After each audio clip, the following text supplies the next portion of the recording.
வணக்கம். ஜோரா ஆன்மீகம். நம்ம வீட்டோட சூழ்நிலை நல்லா இருந்தால் தாங்க அந்த வீட்டில் பணவரவு வர்றது, வீடு பாசிட்டிவாக இருக்கிறது, வீடு மங்களகரமாக இருக்கிறது, வீடு லக்ஷ்மி கடாட்சத்தோடு இருக்கிறது, அந்த வீட்டில் நோய் நொடி இல்லாமல் கெட்ட சக்தி எதுவுமே உள்ளே வராமல் இருக்கிறதுக்கு உங்கள் வீட்டோட சூழ்நிலை நல்லா இருந்தாலே ஆட்டோமேட்டிக்காக இது எல்லாமே நடக்கும். பொதுவாகவே நம்ம வீடு பாசிட்டிவாக இருந்தது அப்படின்னா எல்லா நல்ல சக்திகளும் ஆட்டோமேட்டிக்காக வீடு தேடி வர ஆரம்பிச்சிடும் அப்படின்னு சொல்லுவாங்க. ஆன்மீக ரீதியான நிறைய விஷயங்கள் அந்த வீட்டில் தொடர்ந்து நடந்துக்கிட்டே இருக்கும், நல்ல காரியங்களும் நடக்கும் அப்படின்னு அப்படிப்பட்ட வீடு பாசிட்டிவாக இருக்கணும் அப்படின்னா என்னெல்லாம் பண்ணலாம் அப்படிங்கிறத நான் வரிசையாக சொல்கிறேன். என்னோட சேனலில் இந்த வீடியோ நீங்கள் ஃபஸ்ட் டைம் பார்க்குறதா இருந்தீங்க அப்படின்னா வீடியோ ஃபுல்லாக பாருங்கள். பிடிச்சிருந்தா சப்ஸ்கிரைப் பண்ணிவிட்டு பாருங்கள். நீங்கள் பார்த்துட்டு இருக்கிற வீடியோலேயே ஹைப் அப்படிங்கிற பட்டன் இருக்கும். அந்த பட்டனை ப்ரெஸ் பண்ணிங்க அப்படின்னா பாயிண்ட் கேட்கும். அது ஒரு 3 தடவை நீங்கள் ப்ரெஸ் பண்ணிங்க அப்படின்னா எனக்கு பாயிண்ட் கிடைக்கும். அந்த பாயிண்ட் எதுக்காக அப்படின்னா ஒரு 5 பேர் 10 பேருக்கு இந்த வீடியோ போய் காட்டுங்க. அதனால் எனக்கு ஒரு சப்போர்ட்டாக இருக்கும். ப்ளீஸ் ஹைப் பட்டனை ப்ரெஸ் பண்ணுங்கள். உங்களுக்கு பிடிச்சிருந்தால் லைக் பண்ணி 4 பேருக்கு ஷேர் பண்ணுங்கள். நம்ம சுத்தமாக இருந்தால் தாங்க நம்ம வீட்டில் இருக்கிறவங்களும் சுத்தமாக இருப்பாங்க அப்படின்னு சொல்லுவாங்கள்ல, அதே மாதிரி தான் நம்ம வீடு சுத்தமாக இருந்தால் தான் வீட்டுக்குள்ளே நல்ல சக்தி எல்லாமே வந்து அந்த வீடு எப்போவுமே பாசிட்டிவாக இருந்து மங்களகரமான நிகழ்ச்சிகள் அந்த வீட்டில் தொடர்ந்து நடந்துக்கிட்டே இருக்கும். ஒரு சில வீடு எப்போவுமே நெகட்டிவாகவே இருக்கும். அந்த வீடு எப்போவுமே குப்பை, அதுக்கப்புறம் அவங்க கெட்ட வார்த்தைகள் பேசிட்டு அந்த வீட்டில் தீபம் ஏற்றாமல் இந்த மாதிரி நெகட்டிவான விஷயத்த பண்ணிகிட்டே இருந்தோம் அப்படின்னா அந்த வீட்டில் பணவரவு இருக்காது, அந்த வீட்டில் கடன் தொல்லை இருக்கும், அந்த வீட்டில் இருக்கிற பெண்கள் அழுதுகிட்டே இருப்பாங்க, அந்த வீட்டோட சூழ்நிலை அமைப்பு எல்லாமே தவறாகவே நடந்துக்கிட்டு இருக்கோம் அப்படின்னு சொல்லுவாங்க. அதனால தான் ஒரு சில விஷயம் ஆன்மீக ரீதியாக பாசிட்டிவாக ஒரு சில விஷயம் பண்ணோம் அப்படின்னா நிச்சயமாக அந்த வீடு தேடி மகாலட்சுமி வருவாங்க அப்படின்னு சொல்லுவாங்க. மகாலட்சுமி வந்தாலே ஆட்டோமேட்டிக்காக அந்த வீடு பாசிட்டிவாக இருக்குது அப்படின்னு தாங்க சொல்லுவாங்க. ஏன்னா பாசிட்டிவாக இருக்கிற வீட்டுக்குள்ளே தான் மகாலட்சுமி வருவாங்க. அதுக்கு என்னென்ன பண்ணணும் அப்படிங்கிறத நான் வரிசையாக சொல்கிறேன். ஃபஸ்ட்டு நம்ம வீடு சுத்தமாக இருக்கணும், இதை ஃபஸ்ட்டு பார்த்துக்கோங்க. அதுக்கப்புறம் உங்கள் வீட்டில் நீங்கள் பூஜை பண்ணும்போது சாம்பிராணி போடுறீங்க அப்படின்னா 4 மூலை முடுக்குலையுமே நீங்கள் சாம்பிராணி போடணும் கண்டிப்பாக. ஏன்னா அந்த மாதிரி சாம்பிராணி போட்டிங்க அப்படின்னா நிச்சயமாக எந்த கெட்ட சக்தியும் உள்ளே வராதுன்னு சொல்லுவாங்க. உங்கள் வீட்டுக்குள்ளேயே ஏதாவது கெட்ட எண்ணத்தோடு யாரும் வந்தாங்க அப்படின்னா அவங்களோட நெகட்டிவிட்டி வந்து நம்ம வீட்டோட அந்த 4 மூலை முடுக்கில் தான் போய் இருக்கும் அப்படின்னு சொல்லுவாங்க. அதுவுமே ஒரு வீட்டில் கெட்ட சக்தி இருந்தாலும் அந்த வீட்டோட மூளையில் அந்த 4 மூலையில் தான் போய் உட்கார்ந்துருக்கோம் அப்படின்னு சொல்லுவாங்க. அது வந்து பேய் பிசாசு இந்த மாதிரி எந்த கெட்ட சக்தியாக வேணால் இருக்கலாம். பொதுவாகவே வீட்டில் வந்து நடுவில் வந்து நல்ல சக்திகள் மட்டும்தான் இருக்கும். இந்த முக்கில் தான் 4 மூலை முடுக்கில் தான் கெட்ட சக்தி எல்லாம் இருக்கும். அப்படிங்கிறதுனா அதை விரட்டணும் அப்படின்னா நிச்சயமாக சாம்பிராணி போடணும். ஒரு வீட்டில் உங்கள் வீட்டில் நெகட்டிவாக இருக்கிற மாதிரி தோணுச்சு அப்படின்னா 4 பக்கமுமே நீங்கள் சாம்பிராணியை 48 நாள் தொடர்ந்து போட்டு வரும்போது எப்பேற்பட்ட கெட்ட சக்தியாக இருந்தாலும் நிச்சயமாக வெளியேறிடும். அப்படின்னு பிரம்ம முகூர்த்த நேரத்தில் நீங்கள் எந்திக்க கொஞ்சம் பழகிக்கோங்க. பொதுவாகவே பிரம்ம முகூர்த்த நேரத்தில் எந்திரிச்சோனாலே அந்த வீடு பாசிட்டிவாக இருக்கும், அந்த வீட்டில் நல்ல விஷயங்கள் தொடர்ந்து நடந்துக்கிட்டே இருக்கும் அப்படின்னு சொல்லுவாங்க. தீபம் ஏற்றி வைக்க முடியாட்டாலும் சரி, பிரம்ம முகூர்த்த நேரத்தில் எந்திரிச்சு உங்கள் வாசல் கதவு, உங்கள் தெரு வந்து சேஃப்டி அப்படின்னா கண்டிப்பாக நீங்கள் வாசல் கதவை திறந்து வைங்க. அந்த பிரம்ம முகூர்த்த நேரத்தில் வீசுகிற அந்த காற்று உங்கள் வீட்டுக்குள்ளே வந்தாலே ஆட்டோமேட்டிக்காக உங்கள் வீடு பாசிட்டிவாக இருக்கும். இதையும் நீங்கள் தொடர்ந்து பண்ணுங்கள். அந்த பிரம்ம முகூர்த்த நேரத்தில் வந்து கல்லுப்பு கொஞ்சம் நீங்கள் கையில் எடுத்துக்கோங்க.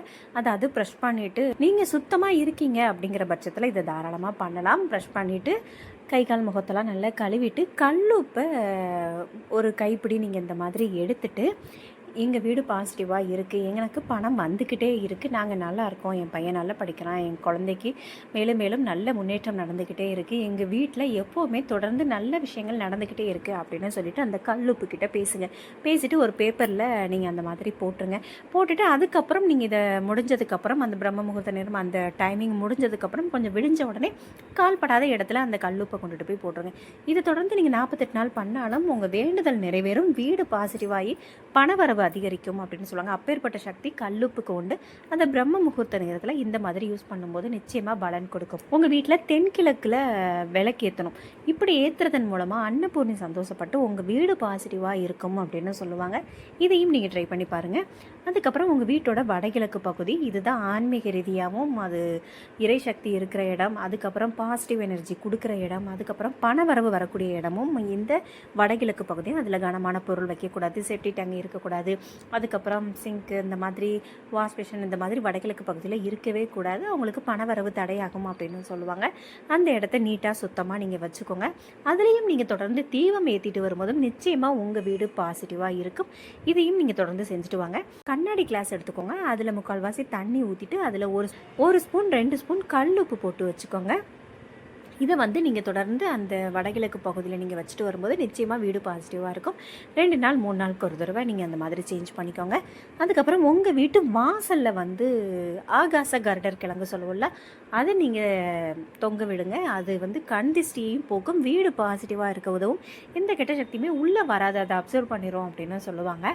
ஒரு வீட்டில் ரொம்ப நெகட்டிவாக இருக்குது அப்படிங்கும்போது அந்த ஆகாச கருடர் கிழங்கு சுருங்கிரும். அப்புறம் அந்த கிழங்கு வந்து அழுகி தண்ணியாக வடிய ஆரம்பிச்சிரும் அப்படின்னு சொல்லுவாங்க. அதனால் பயப்படாமல் அதை திரும்ப திரும்ப நீங்கள் ஃப்ரெஷ்ஷாக மாற்ற உங்கள் வீடு பாசிட்டிவாகிடும். வெள்ளி செவ்வாய் நீங்கள் பூஜை பண்ணும்போது உங்கள் வீட்டு நிலைவாசலில் வந்து மஞ்சள் குங்குமம் அதை தடவி வைப்பீங்கள்ல, அதோட பூவும் நீங்கள் வைங்க. டெய்லி உங்களுக்கு கிடைச்சாலும் நிலைவாசலில் டெய்லி 2 பூ 2 பக்கமும் நீங்கள் வச்சுட்டு வரும்போதும் வீடு பாசிட்டிவாக இருக்கும். அதுக்கப்புறம் பெண்கள் வந்து கையில் மருதாணி வச்சாலும் அந்த வீட்டில் பணவரவு வரும், வீடு பாசிட்டிவாக இருக்கும், அந்த வீட்டில் கெட்ட சக்தி வராது. வீடு வந்து எப்போவுமே நறுமணமாக இருக்கணும், எப்போவுமே இந்த கெட்ட வாடையாக அந்த மாதிரி வீடு இருக்கவே கூடாது. ஒரு சில பேர் வந்து துணியை துவைச்சிட்டு அந்த வீட்டுக்குள்ளேயே காய போடுவாங்க. அந்த மாதிரி போடும்போது அந்த வீட்டுக்குள்ளே ஒரு பேட் ஸ்மெல் எப்போவுமே இருக்கும். அதனாலேயும் வீட்டுக்குள்ளே வந்து அந்த ஒரு பாசிட்டிவ் எனர்ஜி கிடைக்கவே செய்யாது. அதையும் நீங்கள் கவனிச்சுக்கோங்க.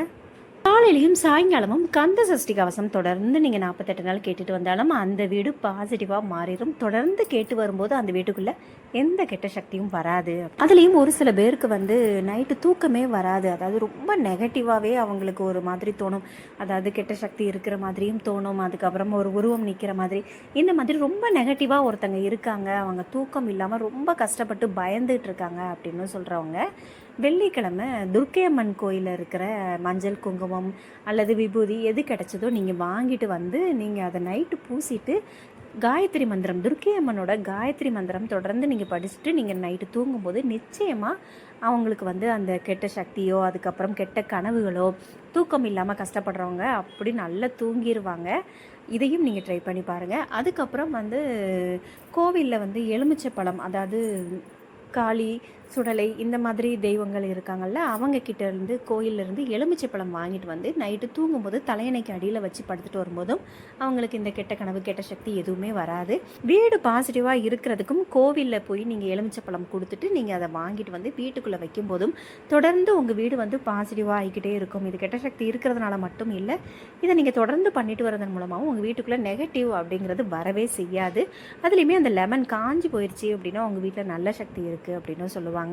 அழுகி அதுக்கப்புறம் பூசணமுத்து அந்த மாதிரி கருப்பாக அந்த மாதிரி ஆயிடுச்சு அப்படின்னா ஏதோ நெகட்டிவாக இருக்குது அப்படிங்கிறத கவனிச்சுக்கலாம்.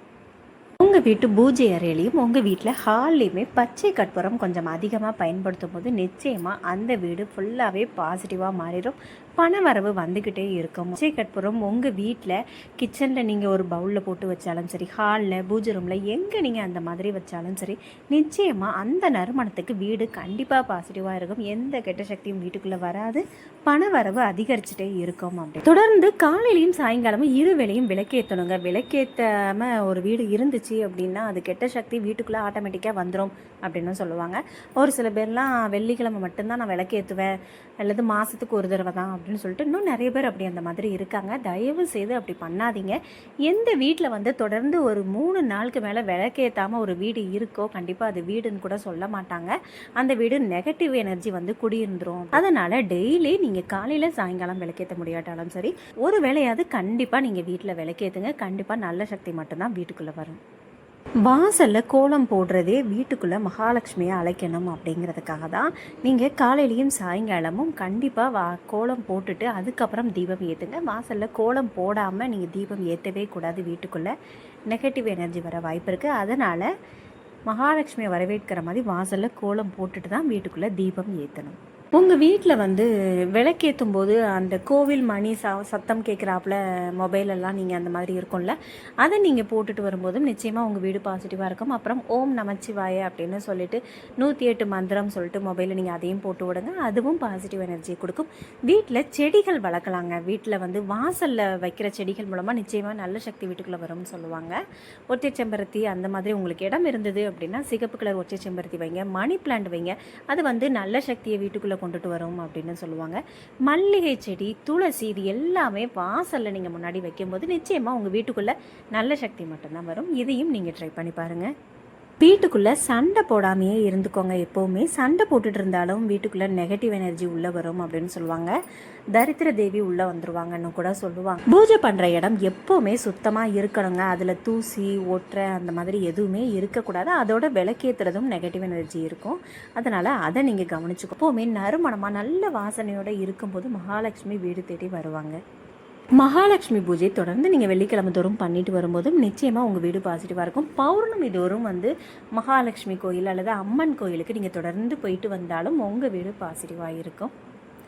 நான் பேசின விஷயம் உங்களுக்கு பயனுள்ளதாக இருந்தது அப்படின்னா இந்த சேனலை சப்ஸ்கிரைப் பண்ணிட்டு பாருங்கள்.